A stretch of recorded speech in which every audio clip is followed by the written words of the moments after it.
Hello, this is Dave Hurwitz, Executive Editor at ClassicsToday.com, here with a really exciting talk about C.P.E. Bach's Hamburg Symphonies.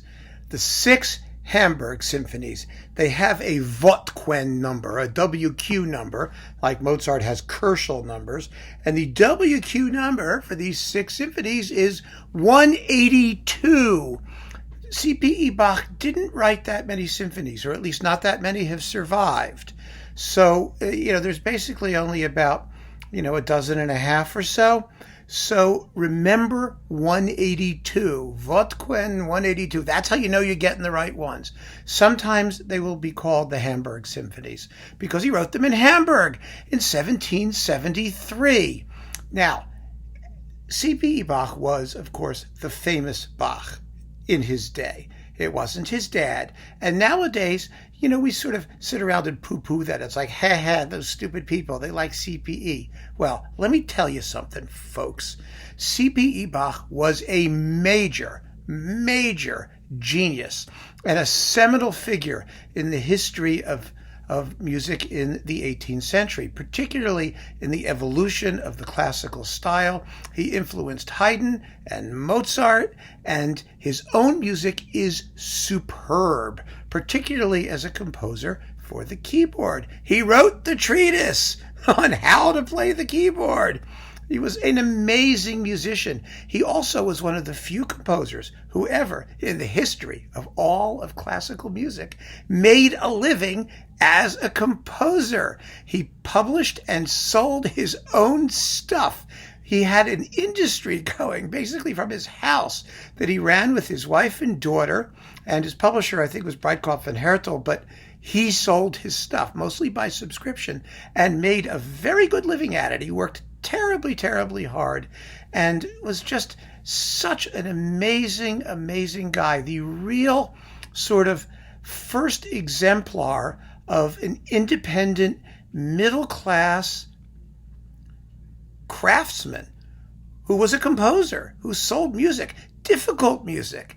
Now, C.P.E. Bach used to complain that, a lot of the music that he sold was not the kind he would have really wanted to write because he had to write down a little bit. He had a bit of an attitude about these things. Even from his days when he was keyboardist to Frederick the Great, which he found an absolutely miserable slog, but which resulted in Bach showing up and writing the musical offering.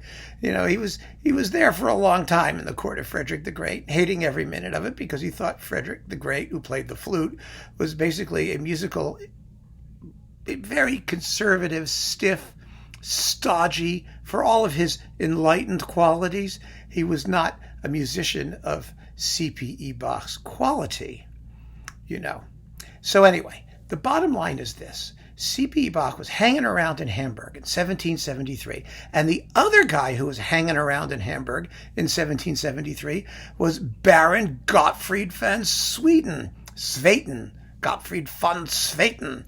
Now, Gottfried, who eventually became the imperial librarian and who supposedly had the personality of a doorknob, was kind of like the Serge Koussevitzky or Paul Zacher of his day. He was involved behind the scenes in a lot of really important stuff. He got Mozart to make all of his Handel arrangements. He was the librettist for Haydn's The Seasons. He was around, and he was around in Hamburg in 1773. He was actually in Berlin. He was the Austrian ambassador to the court of, Frederick in Berlin, and C.P.E. Bach was in Hamburg, and they knew each other. And anyway, the bottom line is that von Swieten said to C.P.E., I want you to write some symphonies for me, and you can do anything you want. You have complete freedom to make them as difficult and as complicated as you want them to be. And that's exactly what C.P.E. Bach did. He wrote these miraculous 6 symphonies. They're only composed for strings and continuo. They each have 3 movements because the North German symphonic style in the 1770s was a 3-movement kind of form, usually. The movements are all connected, one after the other. They run together. The weightiest movement is often in 4 of the 6 is the finale, which is a very interesting, kind of balance, because usually it was the first movement in the Viennese classical style that was the most important, and things got lighter as they went. CPE Bach didn't have that problem, and the reason he didn't have that problem is because he was only writing symphonies that were 9 to 12 minutes long. They're very relatively short. So if he wanted to put the weightiest one at the end, it wasn't going to tax the listener any more than they were all going to tax the listener, because these are crazy pieces in some respects. CPE Bach was the champion of what was called the empfindsamer Stil, the expressive style. And he was famous for writing music that has wild swings of mood, both within movements and between them.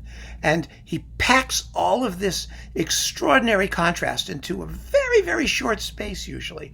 And that's what makes it so wonderful. So I've been tremendously involved with C.P.E. Bach's music. Why? Because I wrote a book. Here it is. CPE, The Listener's Guide to the Other Bach, which I shamelessly promote. It's a damn fine book, fellows. I think it is anyway. And if you'd like to get it, you will have one of these string symphonies in the CD that comes with the book. The rest of it comes, most of the other stuff on the CD are on his keyboard music, played by the wonderful Anna Maria Markovina in her Hänssler cycle of the complete keyboard music, which is an extraordinary collection. I was involved in all of these recordings. Why? Because the Packard Humanities Institute is doing the complete works of C.P.E. Bach in beautiful, very inexpensive editions. This is the volume that contains, there they are, the Hamburg Symphonies, the 6 symphonies for Baron von Swieten. And they're I can show you this. It's a beautiful edition, beautifully printed, with wonderful notes and scholarly annotations. It's a fabulous series. And I was the one who put the Hänssler people in touch with the Packard Humanities Institute so that they could make this fabulous series of C.P.E. Bach recordings, including the complete keyboard music. And, as you will see, they did the Hamburg Symphonies with a little twist that I think is wonderful. And I'm not going to pretend to be objective about it. I'm very, very proud of this project because I really believe that C.P.E. Bach was a neglected genius who needs to be promoted. He needs to be played. He needs to be listened to by music lovers such as yourselves. The music is so rewarding and captivating and completely unlike anybody else. Totally unique and full of fire and passion and inspiration and the flame of genius. And you can't say, we can't sneer at him now and say, well, everyone knows J.S. was the big one. No, that's not right. C.P.E. Bach was, in his way, a genius of considerable magnitude. I'm not going to say equal because it's a stupid thing to say. He had his own style. He was his own person, and he really was his own person from a very young age. It's fascinating. We've talked about this once before, to listen to his early D minor keyboard concerto with Bach's D minor keyboard concerto and realize that they both worked together to create the keyboard concerto as a medium, but they had completely different styles. And I would have loved to have been a fly on the wall in Zimmerman's Coffee House. I said this before, asking these guys, what were you thinking, when you did these things in your own style? And what do you think of each other's style? C.P.E. Bach was a very careful and protective guardian of his father's work, by the way, unlike his brother Wilhelm Friedmann and, some of the other ones. Anyway, but let's talk about the recordings of the music. There have been about, probably 5 or 10 of them. I have 5 of them right here. And I'm going to tell you which ones I think we should listen to and play you some samples so that you can actually hear them and get a sense of how the music goes, because it really is remarkable stuff. First, 2 recordings to avoid. The period instrument guys, Hogwood. Turn it right side up. Hogwood and Pinnock. Now, This is not because I don't like period instruments. Like I said, I don't like bad sounding period instruments. And both of these recordings were made, I think, in the earlier days of the period instrument universe. And this music is really tough. It's tricky to play. It's virtuosic. And these recordings, they sound scrappy and raw, and the intonation is really iffy in places. They're just unpleasant. It's the bottom line. Unpleasant in the wrong way. The music should be troubling emotionally, not troubling because it sounds sour. You know what I mean? So I do not recommend anything on period instruments at this time. I do not rule out the possibility that great period instrument recordings of these pieces may happen, but they haven't yet. So I'm not worried about it. So now we have three sort of modernish instruments, but played, with a good sense of idiomatic style, I would say. First, we have the Carl Philipp Emanuel Bach. What are these people? Orchestra, the chamber orchestra, Carl Philipp Emanuel Bach, conducted by Hartmut Henschen. This is on Capriccio.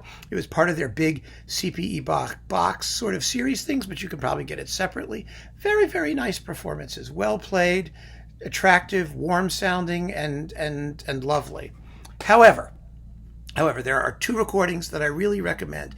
There aren't so many that we need to make a big issue of them. The first is this one on Naxos with the Capella Istropolitana. There, that's what it is. The Capella Istropolitana under Christian Benda. A beautifully recorded, lovely performance. And I'm going to play you an excerpt from the Third Symphony in C major. This is the end of the first movement, which bleeds into the slow movement. You ready, folks? Here we go.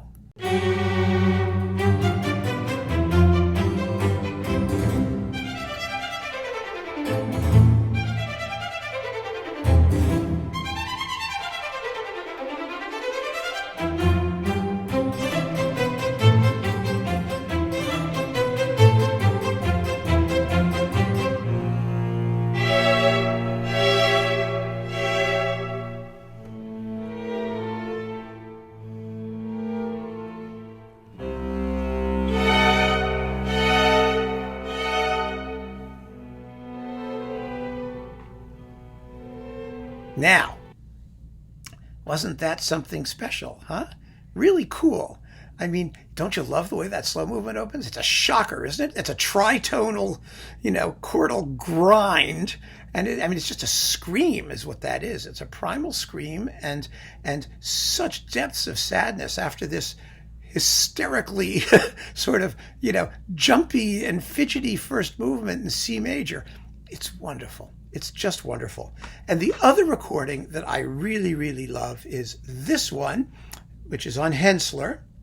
And it features Wolfram Christ, the violist, the wonderful violist from the Berlin Philharmonic, and the Stuttgart Kammer Orchestra, the Stuttgart Chamber Orchestra. Now, what makes this performance so interesting is a suggestion that I made, actually, which they actually followed. That was a shock. It was a shock for me.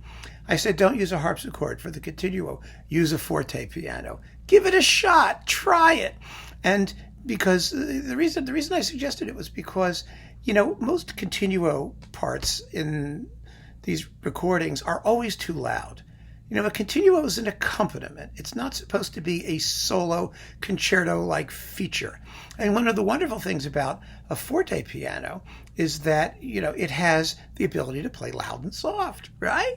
So they can actually play the continuo in a way which I think is more artistically varied and has more coloristic variety in the performance. And I like that, but I'm going to play you exactly the same thing I just played you on Naxos, and listen to it here.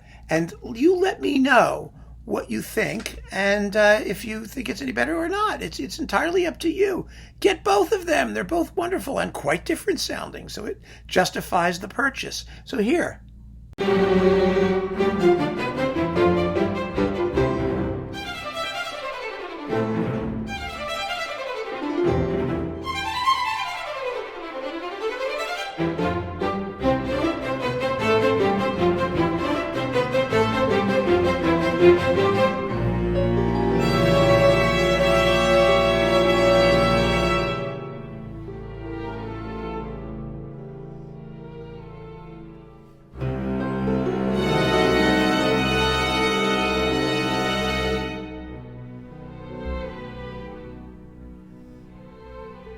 Hear the difference?